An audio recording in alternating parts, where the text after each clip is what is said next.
ما آدم ها ممکنه توی هر سنی که باشیم احساس کنیم که به اندازه کافی زیبا نیستیم. ممکنه 1000 جور کار بکنیم تا خودمون و ظاهرمون رو اونجوری که دوست داریم تغییر بدیم. اما باز هم در نهایت احساس رضایت کاملی نسبت به خودمون نداشته باشیم.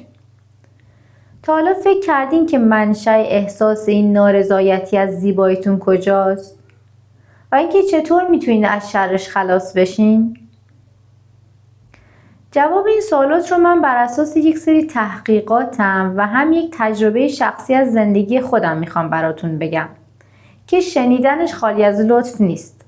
پس اگر شما هم جزو افرادی هستین که خودتون رو نازیبا میدونید، به نظرم دیدن این ویدیو رو از دست ندید. دوستان خوبم سلام، من دکتر فرزانه بخشیان هستم و اینجا کانال موفقیتی به نام زندگیه. اینجا قراره کنار هم تلاش کنیم تا داستان زندگیمون رو عوض کنیم. اگه شما هم فکر میکنید که زندگیتون به یه خونه تکونی اساسی نیاز داره، ازتون دعوت میکنم کانال رو سابسکرایب کنید و از همراهای همیشگی ما باشید.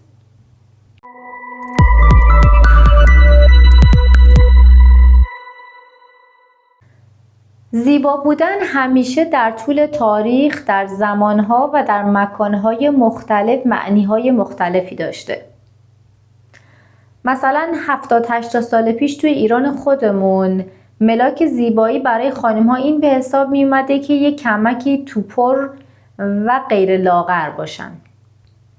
یعنی خانومی که خیلی لاغر بوده برخلاف الان که ملاک زیبایی محسوب میشه، اون زمان نازیبا به حساب می اومده. یا حتی یک کمکی قبلترش در زمان قاجار ملاک زیبایی برای خانم‌ها این بوده که اصلاح موهای صورت رو انجام ندن.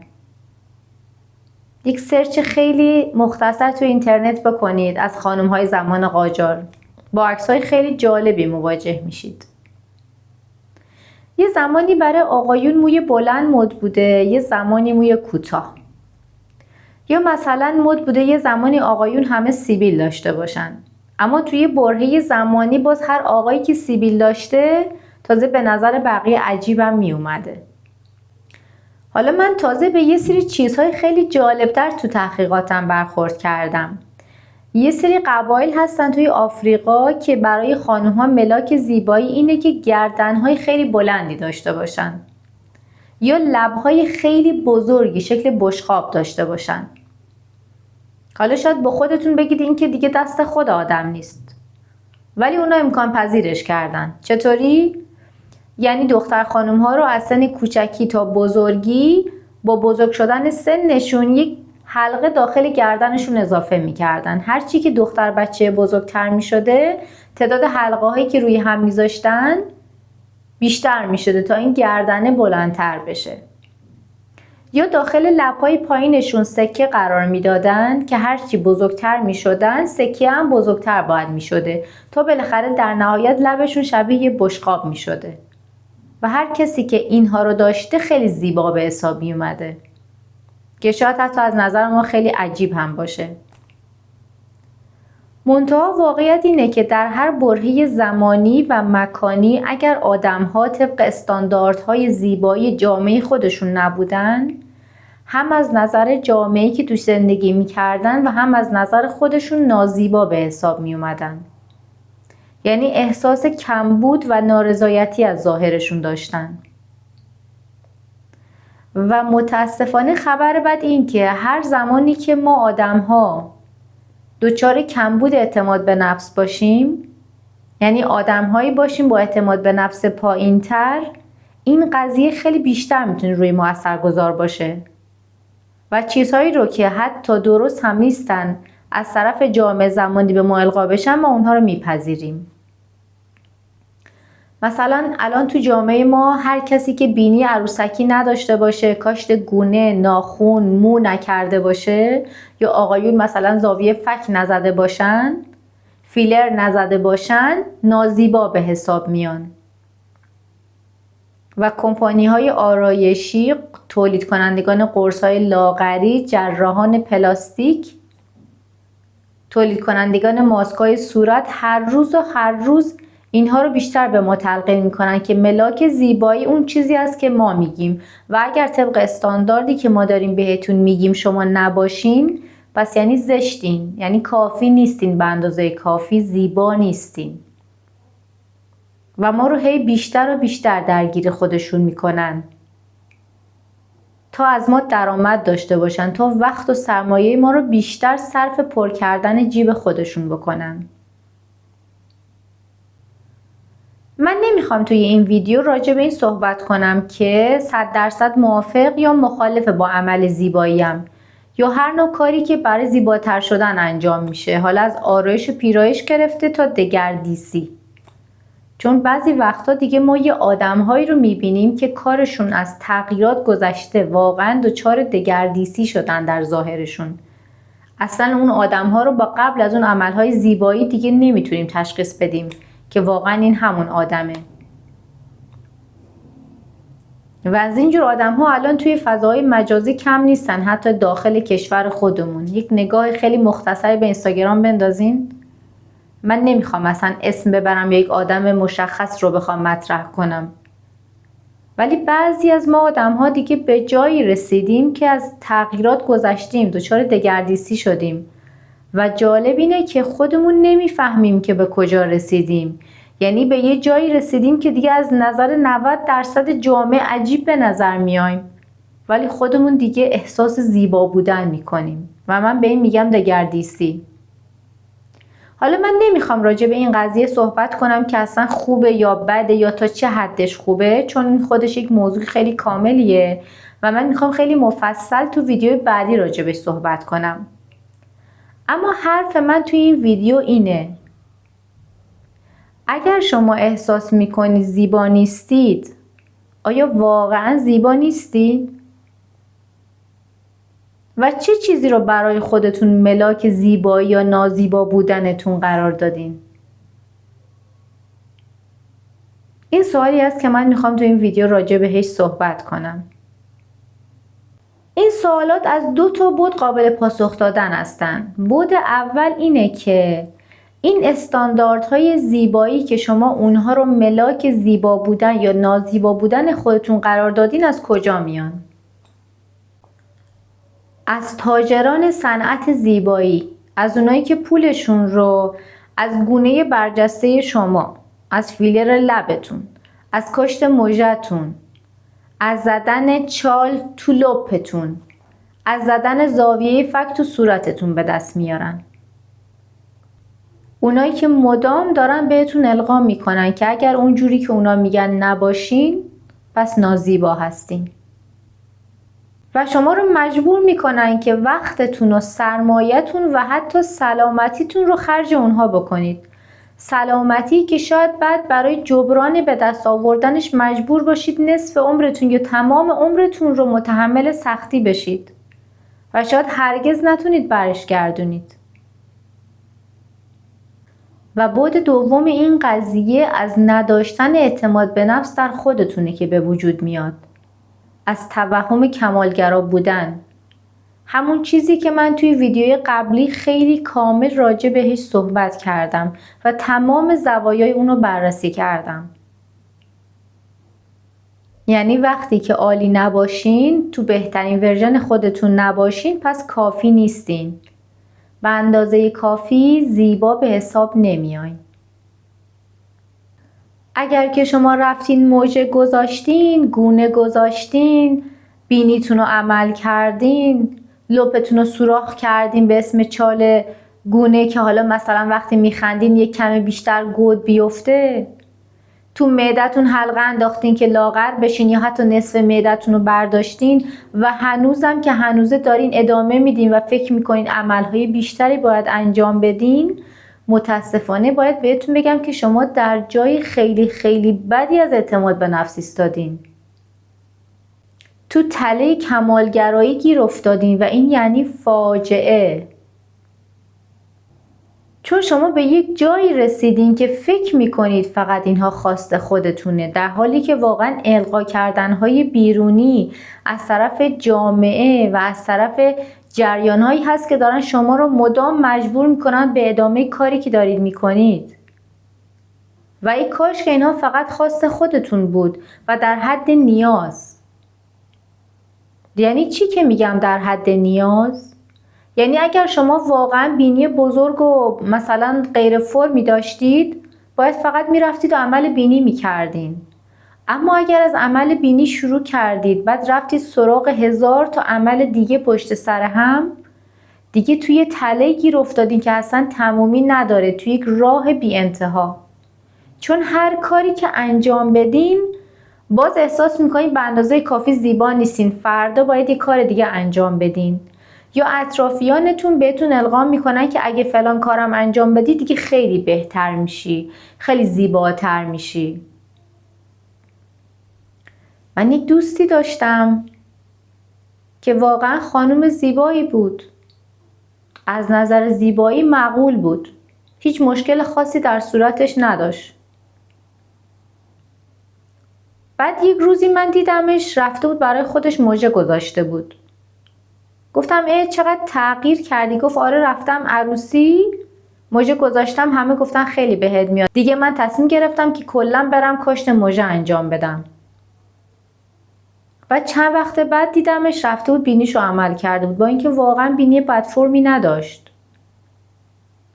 و خلاصه هر بار که این دوستم رو دیدم، با اینکه در ابتدا واقعا خانم خیلی زیبایی به نظر می رسید و هیچ مشکلی همونجور که گفتم در ظاهرش وجود نداشت، درگیر شد در تله کمالگرایی و هر کاری که میکرد احساس میکرد که بازم دیگه زیبا نیست. هی فکر میکرد اگر یه کاری بکنه زیباتره و من هرچی بهش میگفتم که فلانی تو واقعا خودت خیلی قشنگی، آخه چرا اصلا این کارو کردی؟ اگه نمیکردیم خیلی خوشگل بودی. دیگه اعتماد به نفسش رو متاسفانه از دست داد. اگه یه روز مژه نداشت دیگه اصلا روش نمیشد که از خونه بیاد بیرون، احساس میکرد بقیه جوری بهش نگاه میکنن که زشته. و این قضیه واقعا تمومی نداره. اگر در دامش بیفتین این قضیه اصلا انتهایی نداره.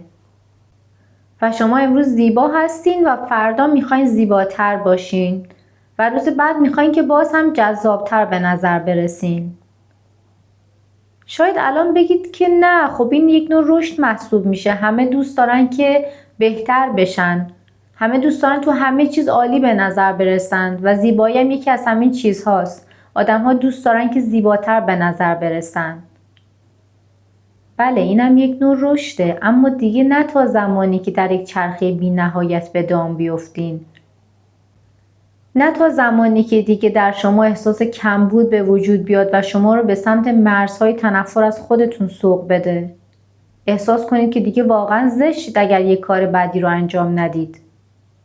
اگر اطرافیان شما میخوان شما رو فقط از روی چهره‌تون قضاوت کنن یا به خاطر چهره‌تون شما رو دوست داشته باشن، اصلا ترجیح بدین که چنین افرادی در کنارتون نباشن. و حالا منظور من فقط دیدگاه یک آقا نسبت به یک خانم یا بالعکس نیستش. حتی در جمع‌های خانومانه بین دوتا خانم، بین دوتا دوست، یا در جمع‌های مردانه بین دوتا آقا به عنوان دوست. کسانی که به همدیگه القا کنن که اگر این کارو نکنی زشتی، یا من اگر این کارو کردم خیلی زیباترم، یا نه واقعا من از اینکه تو این شکلی هستی اصلا روم نمیشه که بگم تو دوستمی یا در کنارم بخوام عکس بگیری. فرقی نمیکنه. اگر کسی شما رو به خاطر ظاهرتون میخواد، اصلا بخواید که همچین آدمی شما رو اصلا نخواد. اول ویدیو بهتون گفتم من میخوام یک تجربه خیلی جالب از زندگی شخصیم تو این زمینه براتون بگم و الان میخوام بگم. تقریبا 20 سال پیش، زمانی که من 17-18 سالم بود و وارد دانشگاه شدم برای اولین بار در مقطع کارشناسی. من ترم اول بودم و بعد با یک دختر خانمی آشنا شدم که ترم بالایی من بود تو رشته من. مثلا من ترم اول بودم، ایشون ترم فکر کنم 5 بود. و ما اولین بار اینطوری با هم آشنا شدیم که مثلا داشتیم از خوابگاه به سمت دانشگاه میرفتیم، سر حرف اینطوری باز کرد که مثلا آره تو چقدر به نظرم مثلا پوستت روشن میاد، یا چه پوست خوبی داری، چقدر خوبی که مثلا حالا این شکلی هستی. از نظر ایشون حالا من به نظرش جذاب می اومدم. بعد ما با همدیگه دوست شدیم و یک کمی که دوستیمون جلوتر رفت من متوجه شدم که ایشون من رو برای برادرش در نظر گرفته. یعنی چون از ظاهر من خوشش اومده بود دوست داشت که حالا من یه جورایی بعداً زنداداشش بشم. و ما یه مدت خیلی زیادی با هم دوست بودیم، مثلا 1 سال، یعنی 2 ترم. من رسیدم به ترم 3، ایشون دیگه شد ترم 7. وقتی که برگشتیم دانشگاه من دیدم یه مدتی که اصلا این دوستم ازم زیاد خبر نمیگیره، چون اصلا میگم ایشون ترم بالایی من بود، ما دقیقا با هم خوابگاهی نبودیم، یعنی هم اتاقی. تو رفت آمدها همدیگه رو میدیدیم و با هم دوست بودیم کلا. دیدم که دیگه از این دوستم خبری نیستش، یک مدتیه. یه چند بارم بهش زنگ زدم، بهانه آورد و کار دارم و حالا درسام خیلی زیاد شد و امتحان دارم و بعد یه روزی اتفاقی دیدم که این دوست من داره با یک دختر خانم دیگه راه میره. و قسمت جالب قضیه اینجاست که اون دختر خانمی که دوست من داشت باهاش راه میرفت یه جورایی خیلی شبیه من بود. یعنی که ایشون هم پوست روشنی داشت و چشمای رنگی و یه جورایی شبیه من بود. فقط یه فرقی ما با هم داشتیم این بود که این دختر خانومه از من یه کمکی قدش بلندتر بود. و همینطور که حد زدیده دیگه، کاشف عمل اومد که دوست من ایشون رو کاندید کرده بود واسه برادرش، چون که از نظر ایشون این دختر خانم یه ملاکی داشت که از من بهتر بود، قدش یکم از من بلندتر بود با اینکه خیلی شبیه من بود. و من با اینکه اون زمان سنم خیلی کم بود، سنم پایین بود، برای من یک درس و یک تجربه خیلی بزرگ در زندگیم شد که اگر کسی من رو به خاطر ظاهرم فقط میخواد و اصلا وجود من، فکر من، درون من براش ارزشی نداره، از نظرش اصلا شخصیت من ملاک محسوب نمیشه، اصلا همون بهتر که منو نخواد. برای من یک درس شد در زندگیم. چون که اینجور آدم‌هایی که فقط شما رو به خاطر ظاهرتون بخوان و قضاوت کنن، به محض اینکه یک نفر دیگر رو پیدا کنن که از شما بهتر باشه، حتی یک کمکی، اون آدم جدیده رو به شما ترجیح میدن. حالا شما 1000 جور کار بکنید که زیبا به نظر بیایید، باز یکی هست که از شما زیباتر باشه تو این دنیا. پس جذب اون میشن، اون رو انتخاب میکنن برای ادامه راهشون. حالا این راه میتونه راه هنری باشه یا راه زندگی باشه یا راه به دست آوردن ثروت باشه، فرقی نمیکنه. پس همیشه از خودتون بپرسید که آیا فلان کار زیبایی رو که میخواین انجام بدین واقعا خواست خودتونه یا به خاطر اینه که یک نفر دیگه داره به شما اینو تلقین میکنه.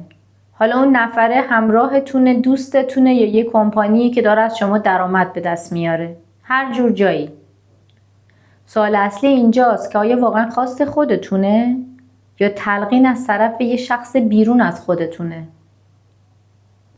هدفتون واقعا آراستگی و زیباییه یا تو تله کمالگراییه که گیر افتادین؟ و اینا همه مسائلی هستش که وقتی که خودتون رو نازیبا میبینید و هی میخواید برید سراغ عمل بعدی و بعدی، باید واقعا از خودتون بپرسید که آیا واقعا نازیبا هستین؟ برای خودتون اولویتتون رو در زندگی سلامتی روحی، ذهنی و جسمیتون قرار بدید و اعتماد به نفستون رو ببرید بالا و برید دنبال چیزهای مهمتر، برید دنبال کشف استعدادهاتون، رسیدن به خوشحالی‌های واقعی در زندگی. آخه همه چیز که فقط در ظاهر خلاصه نمیشه که. ملاک زندگی که فقط ظاهر نیست، باطن آدم هاست که اهمیت داره، سیرت درونتونه که اهمیت داره. اون چیزی که واقعا در درونتونه و گوهر وجودتونه باعث خوشحالی شماست. دکتر شریعتی میگه کاش عظمت در نگاه تو باشد، نه در آن چیزی که به آن مینگری. اگر شما 1000 جور عمل زیبایی بکنید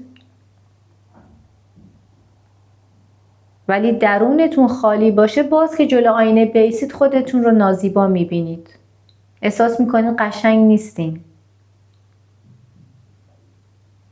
ولی اگر سیرت زیبایی داشته باشید، اگر روحتون رو جلا بدین، همون چیزی که هستین براتون کافیه.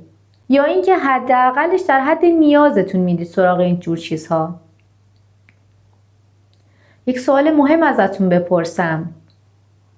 چند درصد از شماها میدونین که لیلی که این همه مجنون عاشقش بود و ازش شعرها گفتن و تمثیلها ساختن و داستانها ازش ساخته شده، یک خانم بسیار زشت و سیاه چهره‌ای بوده و اصلا برخلاف تصور عموم خانم قشنگی نبوده، زن زیبایی نبوده. اما انقدر که درونش زیبا بوده، انقدر که منش خوبی داشته، سیرت زیبایی داشته که مجنون عاشق و شیفتش بوده. و حافظ از سمت مجنون گفته اگر در دیده مجنون نشینی به غیر از خوبی لیلی نبینی. لیلی زشت بوده. اصلا اون نقاشی هایی که اگر جایی میبینید از لیلی کشیده شده که یک زن بسیار زیبایی هستش، همچین چیزی نیست. لیلی واقعی خانم بسیار زشتی بوده، ولی مجنون سرگشته و شیداش بوده چون زیبایی درونش رو دیده بوده. حفظ سلامتیتون و بالا نگه داشتن اعتماد به نفستون 1000 بار از ظاهر به ظاهر زیبای شما ارزشمندتره. به این جمله خوب فکر کنید.